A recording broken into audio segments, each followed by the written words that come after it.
Assim, então para a gente começar, que nem eu disse, a gente tem que ser justo. A gente tem que ser justo. Porque muita gente usa esses casos, esses vídeos, como o dessa policial lá da patrulha. Eu não lembro de onde, qual estado que é, mas dessa policial lá da patrulha da Maria da Penha, para bater na igreja, né? Para bater na Bíblia, para trazer a ideia de que a Bíblia é machista, né? De que o patriarcado evangélico é machista, é opressor, é isso, é aquilo. E a gente vai ver esse tema à luz das Escrituras. Como eu disse, só esse primeiro tópico aqui, né? A mulher, Deus e a Bíblia já dava para a gente, né, escorrer aí muito, muito e muito. Mas a gente vai fazer uma breve introdução aqui. E isso aqui de cara já é importante. Primeiro, vou trazer uma coisa aqui. Esses casos de violências, eles acontecem no meio evangélico? Sim. Isso é inadmissível? Sim. E a gente vai falar sobre isso. Mas a gente vai falar também sobre o fato da importância de não colocar isso na conta da igreja, embora algumas igrejas ou alguns líderes, ou por vezes vão ser coniventes, aí sim a gente coloca na conta deles e ripa neles, né? Mas não colocar na conta da igreja, não colocar na conta da Bíblia de forma generalizada. Por quê?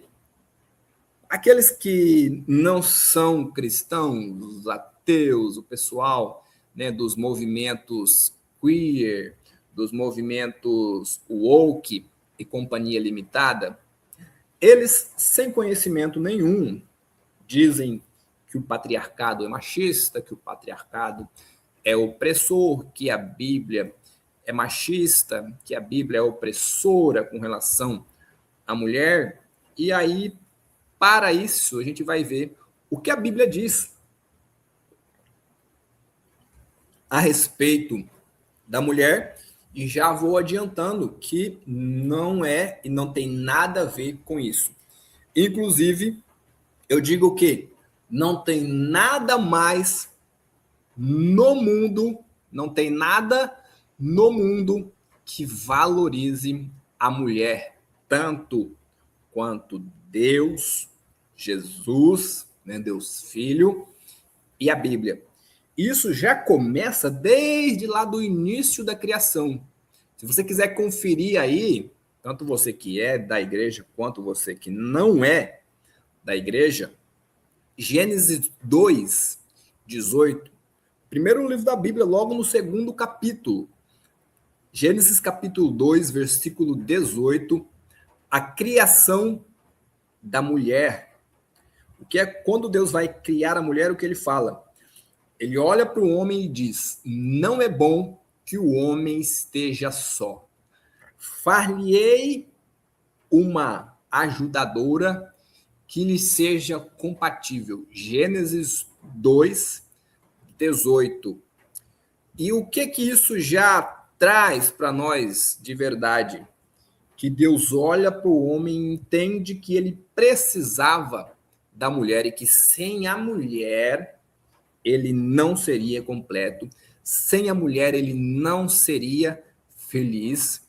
E para o homem, né, a gente faz algumas piadas, né, às vezes com relação a isso, mas falando sério do tema, né, a verdade é essa. Deus olha para o homem e fala: não é bom que o homem esteja só. Em outras palavras, o que Deus está querendo dizer com isso? Se eu deixar esse camarada sozinho, ele está lascado.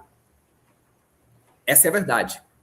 Fora das piadas que a gente faz às vezes sobre isso.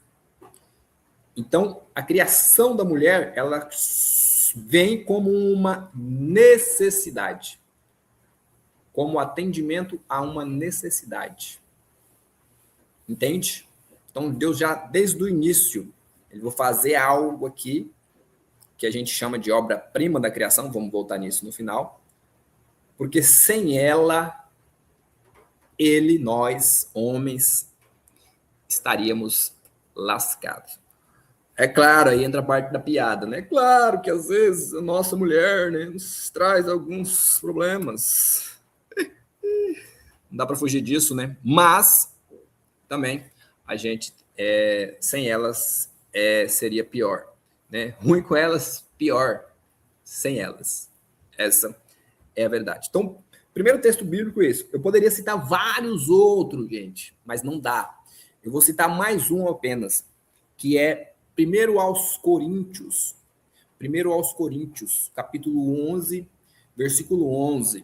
Na verdade, tanto um pouco antes quanto um pouco depois ali, do versículo 11, de 1 aos Coríntios 11, vai falar sobre isso. Mas o que Paulo diz, escrevendo aos Coríntios, no capítulo 11, versículo 11?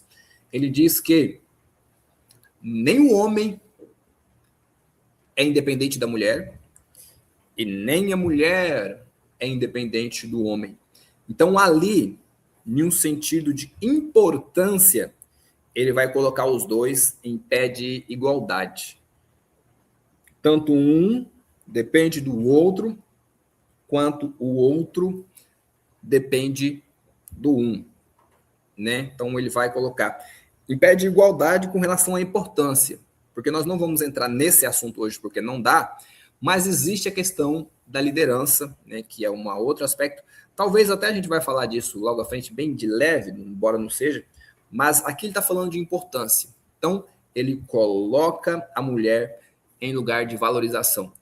E a Bíblia como um todo vai colocar a mulher em lugar de valorização várias vezes. Jesus, quando ressuscita, aparece primeiro para as mulheres. O primeiro milagre de Jesus é em atendimento a um pedido da sua mãe. Em tese, nem estava na hora de ele começar o seu ministério, mas para atender o pedido de sua mãe, ele começa ali o seu ministério. Uma das primeiras evangelistas que Jesus escolheu para pregar a palavra, né? Inclusive a primeira de uma terra, né, que é Samaria, foi uma mulher. Nos evangelhos, Mateus, por exemplo, dá destaque para as mulheres ali, né? Então, não há desculpa para dizer que a Bíblia é machista, não há desculpa para dizer que a Bíblia oprime a mulher, e a gente vai ver isso mais à frente também.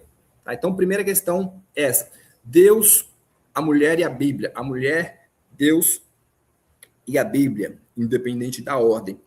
A Bíblia de Gênesis a Apocalipse valoriza a mulher, tanto de forma literal quanto de forma figurada, né? Lá no Apocalipse, a mulher grávida, né, que vai para o deserto, Deus prepara o cuidado para com ela. Então, a Bíblia valoriza a mulher de Gênesis a Apocalipse. Para aqueles que dizem o contrário, eu desafio a provar na Bíblia que a Bíblia é machista, que a Bíblia oprime a mulher ou qualquer coisa parecida com isso. Ok? Então, dito isso, nós vamos para o próximo tópico, que é violência doméstica, Jesus e a Bíblia, né? Como Jesus enxergava isso, essa questão? Porque já havia lá na época essa questão. Já havia questionamentos sobre isso. Uma ressalva aqui que eu vou colocar é importante, o seguinte: os homens da época, eles muitas vezes agiam com machismo? Sim. A sociedade era? Sim. Mas o próprio Jesus vai combater isso, e a gente já vê isso num exemplo de um texto que eu cito aqui, que é João capítulo 8, do versículo 1 ao 11.